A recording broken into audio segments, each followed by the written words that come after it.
everyone. I'm Larry Ridley. Welcome to the NFL on EA Sports. Some adjustments will have to be made by both teams here as the weather has turned nasty and rain will be coming down throughout this game. Let's see who can manage the wet conditions better. It's the Jaguars going up against the Seahawks.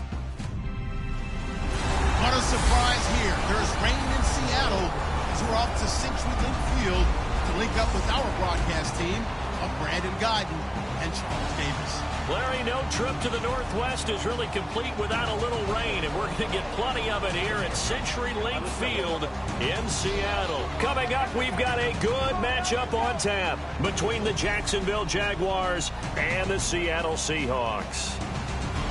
With Charles Davis, I'm Brandon Guyton. Charles, you look at this Seahawks team as they get ready here. They come in off a loss in the season opener, which doubled as the home opener. And when you lose that way, at home, season opener, it almost feels like 2 losses. So it's a big fight to get yourselves ready to go to play the next week. Meanwhile, for the visiting Jaguars, they come off a good win in the opener on the road, and they get a second road game here. Yeah, the schedule makers didn't really do them any favors, but if they can win here and get to 2-0 on the road, they can be well set up for the rest of the year. So here's the first drive now for the Jags. They'll be led out by their quarterback out of Central Florida. It's Blake Bortles. I can't help but chuckle because I always remember when Blake Bortles got drafted as the 3rd pick in the draft, the year he came out of UCF. So many people were in shock. They couldn't believe that the Jacksonville Jaguars had not tipped their hand ahead of time. I think they were very happy to get him once they did. On the ground, this is T.J. Yeldon, and he'll fight forward to about the 27-yard line. 2 yards on the carry there, and it'll be second down. And a look at the offense that is hoping to put some points up in bunches here in this one.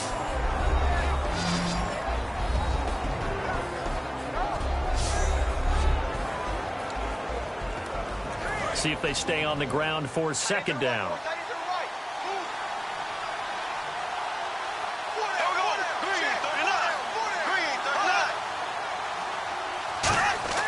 On second down, here's Bortles. And Jeff Janis has it complete.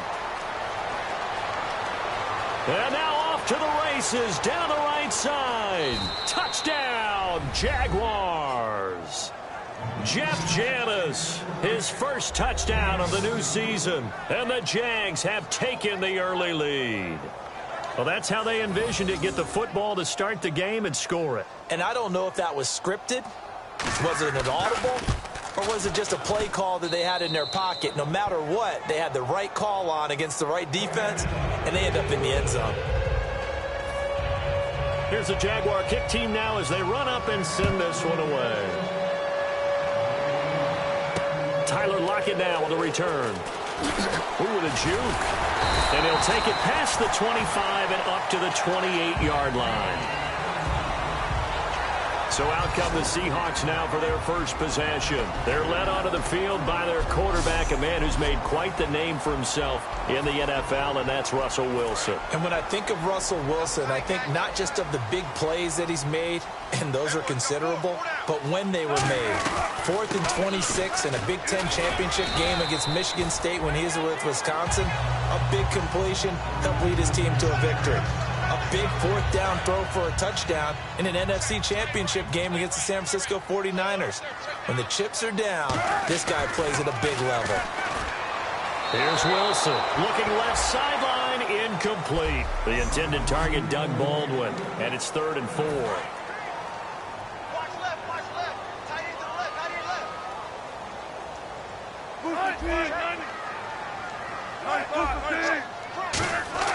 From the gun on 3rd down, Wilson. And incomplete here on 3rd down. Tyler Lockett was the target there. And it's 4th and 4. So on 4th down, as seen on TV, here's their resident strongman, John Ryan, on to punt. Back deep, Rashad Green.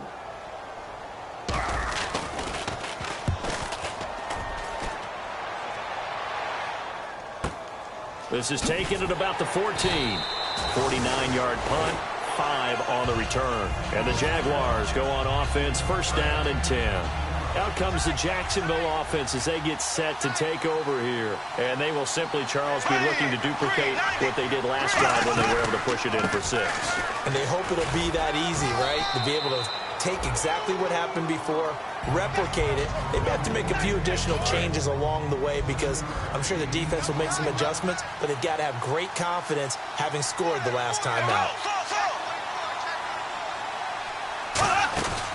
They'll run it again with Yeldon. And this time not as successful as he'll get back to the line of scrimmage and no more. Call it no gain that time as it's going to leave him with a 3rd and about 3 to go. Well, they brought in an extra defensive back here, so probably not expecting a run on 3rd and 3. A good call. Now Bortles. They go with a screen. It's Yeldon. And he picks up the first before he's taken down at the 29. It's a gain of 4 there, and it gives him a new set of downs. And they're on 3rd and short. They just tried to spread the field. It worked. And I think that the spreading of the field, the extra receivers, has really become the next in the evolutionary chain in the NFL. Go all the way back in that situation, you're handed to the fullback, right? As we evolve, maybe you pitched it to your tailback. Now you spread the field, and you have your choices of where to throw it and complete it for a 1st down. And there's a completion to the tight end. And look at the size of these players nowadays. At that spot, 6'4", 6'5", and up. A lot of guys used to be basketball players, somehow came back to football. And that's really good for the game of football. You're getting better athleticism, great hand-eye coordination, guys who know how to control their bodies when they run their routes. They come up in an offset eye. On 2nd down, here's Yeldon. And he is going to lose yardage here. It's a loss of 2, now 3rd down. And, Charles, we get a look here at the key inactives, and I tell you what, a big list for being this early in the season. If there's any silver lining at all, you're hoping you can get these guys back, and now you'll play well down the stretch with them. But what you're also hoping is that the guys who have to play for them, the next man up mentality kicks in, and those guys take care of business. So a nice job to break the 1 tackle, but not much daylight after that as he's brought down. So on 4th down, the Jags send out Brad Nortman to punt. Back deep for the Seahawks, the All-Pro returner from 2015, Tyler Lockett. And the punt over the side in the air, and the spot will be inside the 35. The Seattle now ready to march out of the field. And they'll certainly be trying to do better than that first drive where they went 3 and out. And sometimes the first drive is just simply to settle nerves. You know what it's like at the start of a game with the emotion, guys a little bit jumpy. But you do. Oh, you understand the same way. Just like us calling one, right? Making sure we ease into the game, let it come to us. Well, you went 3 and out. And now they have that opportunity. No, you didn't go 3 and out. I went 3 and out on that first drive. I'll try to do better here. And he'll get it out near the 40 to the 39. Give him 7 on the play, and that'll make this a 2nd down. And that was not a bad scramble there on 1st down. He didn't force it, nor did he throw it away. He was able to take off, and now he made it a very manageable 2nd and short. 1 quarter in the books. 7-0 is our score. We'll be back to Seattle right after this.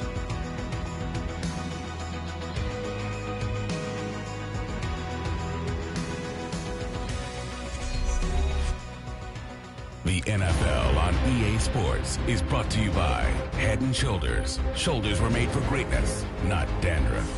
Alongside my broadcast partner, Charles Davis, Brandon Gaudin hits the Seahawks with a football to begin quarter number 2. They're looking at a 2nd and short yardage to start things out.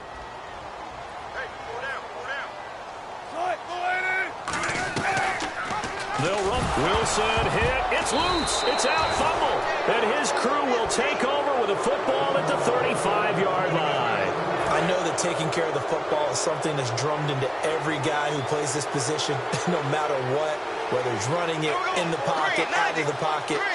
But it's almost surprising to me that there aren't more fumbles by that position because of the way that they get attacked on each and every play. And we had the fumble last week. Now here's 2 weeks in a row with a fumble loss. Concentration has got to be there, and he's got to understand how much time he has to take care of a play. And maybe his clock is off just a little bit. Yeldon, the lone running back. They go play action for Yeldon. Now it's Bortles. He's going to let it go deep for the, and he's got his big receiver Robinson for the Jacksonville touchdown. Allen Robinson, his first touchdown here of the new campaign. And the Jaguars add on to their lead. And they use that height on the outside to get the score. We've seen the evolution of the wide receivers. They've gotten taller and taller, but they've retained their quickness and their speed. It's a lethal combination. Always good to have wide receivers with height.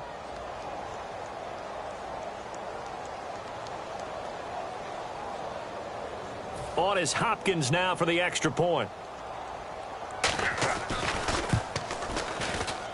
And it's good to make it 14-0. The long touchdown pass gets them 6 on a very, very tidy 2-play drive that time. Here's the Jaguar kick team now as they run up and send this one away. This fielded a few yards into the end zone.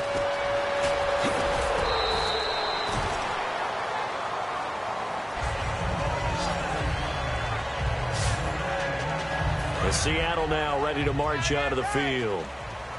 And last time, not only the turnover, but that turned into 6 points. They got to make up for that here. We always hear about empty possessions, but some are worse than others. You can have an empty possession, punt the ball away, get yourself set to play defense, but when you turn it over, it changes momentum, and when they take it downfield and punch it in on you, that's a bad possession all the way around. Yeah, but you're hungry to get back out there, aren't you? You better be, because otherwise, it's going to be a long day for you. They go play action here on first down. He'll rifle this one deep right side. That's caught inside the 20. A gain of 39 that time. Not the tallest receiver on the field, but he just shouted to admit that the little guy can't go downfield and make a big-time catch on a deep pass, because sometimes they'll just out-scrap you for the football.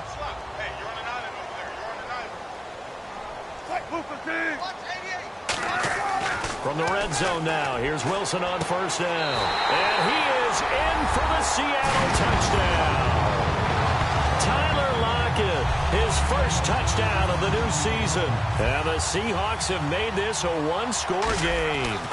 As a former DB, you might not like to see that, but from a wide receiver's perspective, those are the plays they dream of. Correct on both counts, all right? Because once he took off, I mean, let's face it, that should have been done in Big Sky Country. Aren't any speed limits out there?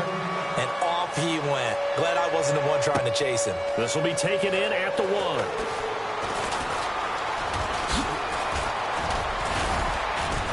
And they'll have good starting field position as he's up just shy of the 40. Illegal block in the back. Return team.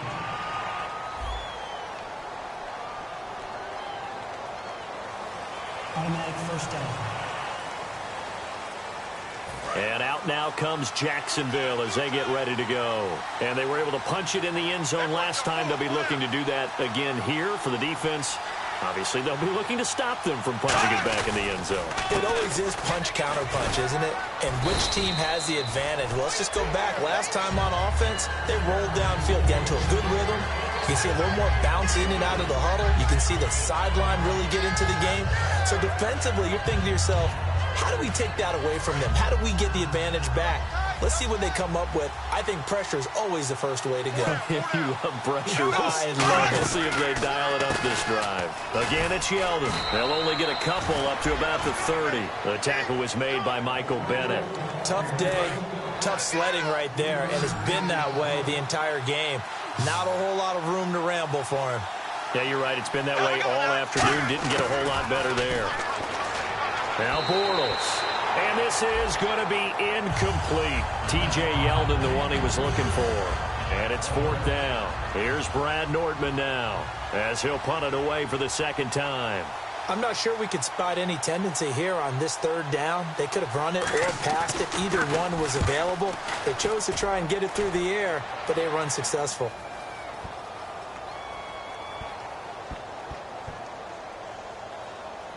And did they keep it in? They did. They kept it in. It's down close to the goal line at the 1-yard line.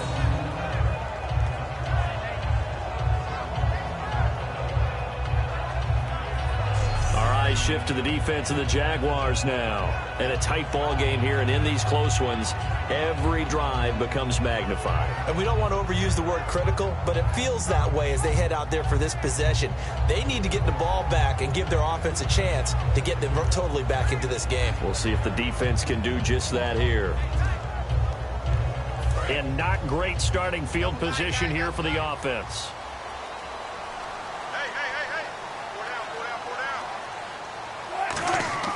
Now Wilson back into his end zone. And Graham's got it over the middle. And they'll mark him down right around the 9, just shy of the 10. Personal foul. Face mask. Defense. Charles, I know it's hard when live bullets are flying, but you cannot keep your hand up around the face mask area. It is absolutely inexcusable nowadays. We talk about target areas all the time. You have to aim lower so that your hand doesn't get involved in the face mask. 2 yards on the pickup there. It'll be 2nd and 8. That's a good play by the guys on the defensive side of the ball. Held them to a gain of 2. And that changes the playbook a little bit now for the guy calling plays. 2nd and 8. Now he's got to probably think about going to the air instead of maybe staying with the ground game. Back now. As I search for my cue card here, there we go. Coming up at halftime, Larry Ridley will join us from Orlando. He'll have highlights and analysis from into a double team, and it's intercepted.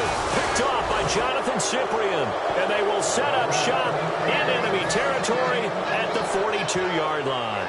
And out now comes Jacksonville as they get ready to go. And a tight game after punting last time. See if they can get something going on this drive. As they head to the field now, with a game this close, you've got to feel there's a sense of urgency for them going on offense right now. But they have to do it without letting panic creep in and affect their play. And defensively, they were in zone coverage there. Do you have to be a little careful? You're losing playing against a good quarterback like he is to not play too much zone? Yeah, you have to be careful about how much time you're giving up. I think it's a good point you just brought up. So maybe if you still want to play zone, you go to a zone blitz scheme. And you can drop anyone out of your defensive front. Defensive end, defensive tackle. It doesn't matter. You just exchange someone to bring more pressure towards the quarterback and still try and cover downfield. 5 yards on the pickup, and it'll make it 2nd down. I'm going to show my age here a little bit. We used to talk about running backs catching the ball as safety valves. Nowadays, they're a big part of the passing offense. Quit acting like you're so old. You're only 65. That's caught. It's Thomas. And he will get this into the end zone for a Jaguar touchdown. Julius Thomas, his first touchdown here of the new campaign. And the Jaguars add 6 to their lead. Boy, it's nice to have that big, reliable target you can go to. Each and every time. A lot of people see that position as a fallback. Throw it to them when all else fails. Not at all. This guy can make plays, and that's exactly what he just did. Yeah, play here for a touchdown. This is fielded at the goal line. And he'll be brought down at the 23, make it the 24-yard line. Seattle now ready to march out of the field. And following the interception, just any interception, are you a little bit more cautious when you start that next drive, or no, you just throw that out the window? I think you are. I don't think that there's any way you can run back out there and go, totally didn't affect me. Let's just go ahead and be loose with the football again. You're going to take care of it, but you have to be careful about being too cautious because now you can't run any offense at all. Still want to attack. We'll see how they attack him here. Now it's Wilson. It's caught, block it. And he'll be taken down, but not before he gets into enemy territory.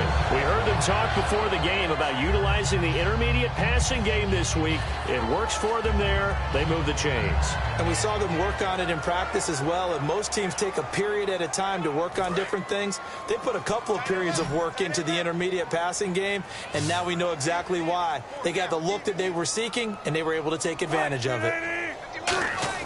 They'll throw on first down with Wilson. Firing quickly here, and that's complete. 7 yards, the pickup on the pitch and catch. And now it looks like they're going to be in the hurry-up. On second down, here's Wilson. And no escaping this time as he'll go down. They got him for a sack. Sinderic Mark